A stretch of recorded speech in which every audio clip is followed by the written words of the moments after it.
प्रचाराच्या पैशांवरून नाशिकमध्ये महिलांमध्ये हाणामारी रंगली। 65 महिलांचं जवळपास 30,000 रुपयांचं नुकसान झालं आणि त्यामुळे वाद पोलीस ठाण्यापर्यंत पोहोचला। अंबड पोलीस ठाण्याच्या बाहेरच महिला एकमेकांमध्ये भिडल्या। एका उमेदवारानं महिलांना अधिक पैशांचा आमिष दाखवत दुसऱ्याचा प्रचार थांबवला, मात्र उमेदवारांना पैसेच न दिल्यानं महिलांनी संताप व्यक्त केला।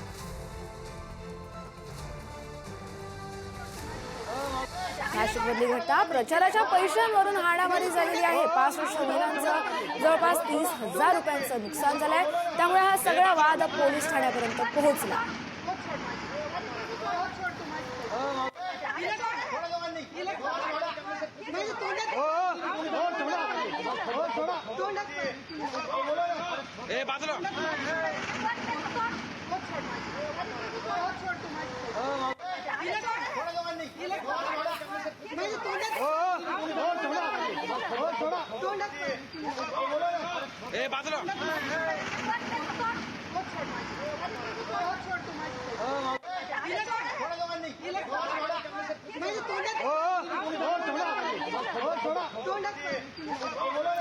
किरण ताजणे आपले प्रतिनिधी आपल्याला या सगळ्या घटनेसंदर्भातील अधिकची तपशील देतील। किरण,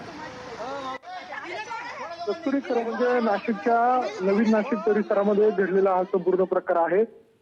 पैसे मिळत नसल्याने या संपूर्ण महिला ज्या आहेत त्या अंबड पोलीस ठाण्यामध्ये आलेल्या होत्या, मात्र हा संपूर्ण तक्रार देण्यावरनं वाद सुरू असतानाच महिलांमध्ये राडा झाल्याचं चित्र आपल्याला बघायला मिळतंय आणि आता व्हिडिओ देखील आता सोशल मीडियावर व्हायरल झालेला आहे। खरं तर प्रतिस्पर्धी उमेदवारांना तुम्हाला रोजंदारीचे जे पैसे मिळत आहेत त्यापेक्षा अधिकचे पैसे देतो असं सांगून त्यांना दिवसभर बसून ठेवलं आणि या सगळ्या दरम्यान सायंकाळ झाल्यानंतर पैसे न मिळाल्यानं त्या संपूर्ण महिलांचा संताप झाला। जवळपास 65 या संपूर्ण महिला होत्या।